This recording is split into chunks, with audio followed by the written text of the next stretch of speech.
The truth.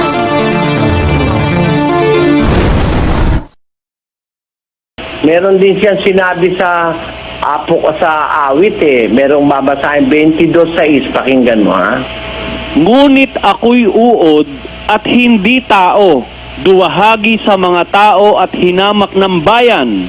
Sabi niya, hindi siya tao, uod naman siya dyan Sabi niya, ako'y uod at hindi tao. Anong ginawa nila sa kanya? Ba't niya sinabing uod siya at hindi tao? Sa 16. Sapagkat niligid ako ng mga aso, kinulong ako ng pulutong ng mga manggagawa ng masama. Binutasan nila ang aking mga kamay at ang aking mga paa. Hinapak nila ang aking mga kasuotan sa gitna nila at kanilang pinagsapalaran ang aking kasuotan. Si Kristo yan Sabi niya, ako ay kay uod at hindi tao.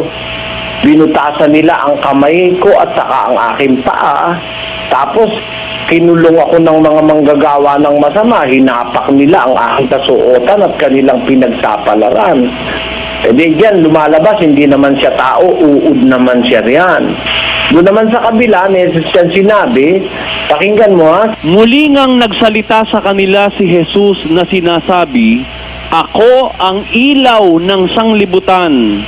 Ayan, sabi niya, diyan naman ilaw naman siya. Tapos, doon naman sa Juan 6, ako ang tinapay na buhay na bumabang galing sa langit. diyan naman tinapay siya.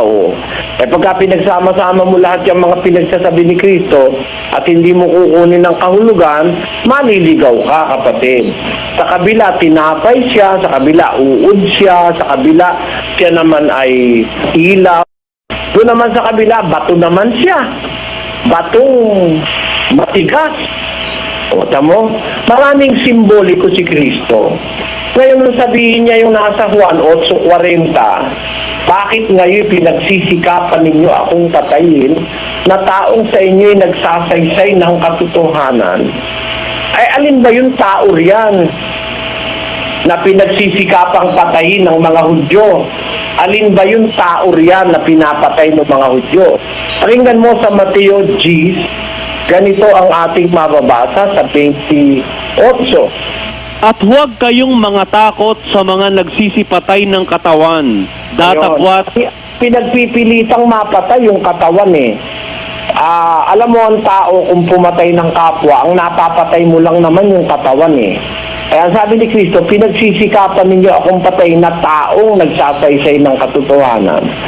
Ang pinapatay nila yung katawan talaga naman tao yun Nagkatawang tao siya Sabi ng Biblia, nagkatawang tao ang berbo at tumahan sa gitna natin at nakita namin ang kanyang kaluwalhatian. Kaluwalhatian gaya ng sabugtong ng Ama na puspos ng biyaya at katotohanan. So si Kristo pala nagkatawang tao. Pero hindi siya talaga tao. Nagkatawang tao nga lang alin yung tao? Yung katawan. Nagkatawang tao. Yung tao katawan, yung katawan ng tao. Halimbawa, nagkatawang kalabaw. Ano yung kalabaw? Yung katawan. Ganun yun. Parang yung lalaki, nagdamit babae. Babae ba talaga? Nagdamit babae lang, pero lalaki yun. Di ba?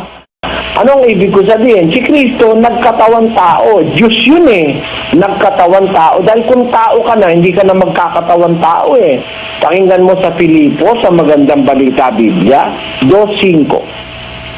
Magpakababa kayo tulad ni Kristo Jesus.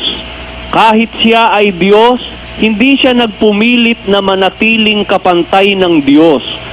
Kahit siya ay Diyos, hindi siya nagpumilit na manatiling kapantay ng Diyos.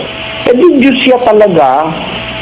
Pero bakit mayroon tao? Nagkatawang tao. Ang tao yung katawan. Pero yung nasa loob ng katawan, hindi tao yun. Pakinggan mo sa 5 ng Ebreo, kapatid. Kaya't pagpasok niya sa sanglibutan ay sinasabi, hain at handog ay hindi mo ibig, ngunit isang katawan ang sa akin ay inihanda mo. Ayun, pagpasok niya sa sanlibutan, sinabi niya, hain at handog hindi mo ibig, ngunit isang katawan ang sa akin ay inihanda mo. So, hindi siya talaga tao. Galing nga siya dun sa langit eh. Pumasok siya sa sanlibutan. Pagpasok niya sa sanlibutan, ang tinahanan niya o sinakyan niya yung katawan. Anong katawan yun? Katawang tao. Talagang may tao yung katawan. Pero yung pumasok dun sa katawan, hindi tao yun. Ano ba yung nasa katawan? Pakinggan mo sa Colosas 2:9. Sapagkat sa kanya'y nananahan ang buong kapuspusan ng pagka-Diyos sa kahayagan ayon sa laman. Ayun, basahin natin yung magandang balita, Biblia. Sapagkat ang buong kalikasan ng Diyos ay na kay Kristo nang siya'y maging tao. Ayun, nung magkatawan tao siya, nasa kanya yung buong kalikasan ng Diyos. Nananahan sa kanya ang buong kapuspusan ng pagka-Diyos sa kanyang katawang tao. Sa English, ang pagkakasabi dyan sa Colosas 2:9, For in Him dwelleth all the fullness of the Godhead bodily. Nandun sa body, yung fullness of Godhead. Kaya hindi tao yun eh. Ang totoo, pumasok nga lang yun sa sanlibutan, di naman dito nang galing yun eh. Saan ba galing yun, yung Kristo na yun, na pagpasok sa sanlibutan eh, ipinaghanda siya ng Diyos ng isang katawan. Saan ba siya galing?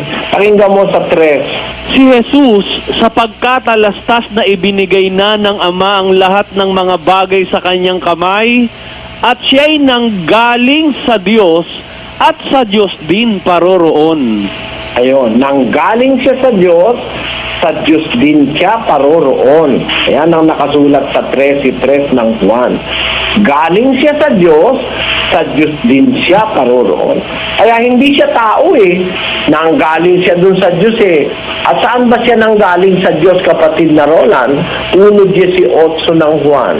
Walang taong nakakita kailanman sa Diyos. Ang bugtong na Diyos na nasa sinapupunan ng Ama, siya ang nagpakilala sa Kanya.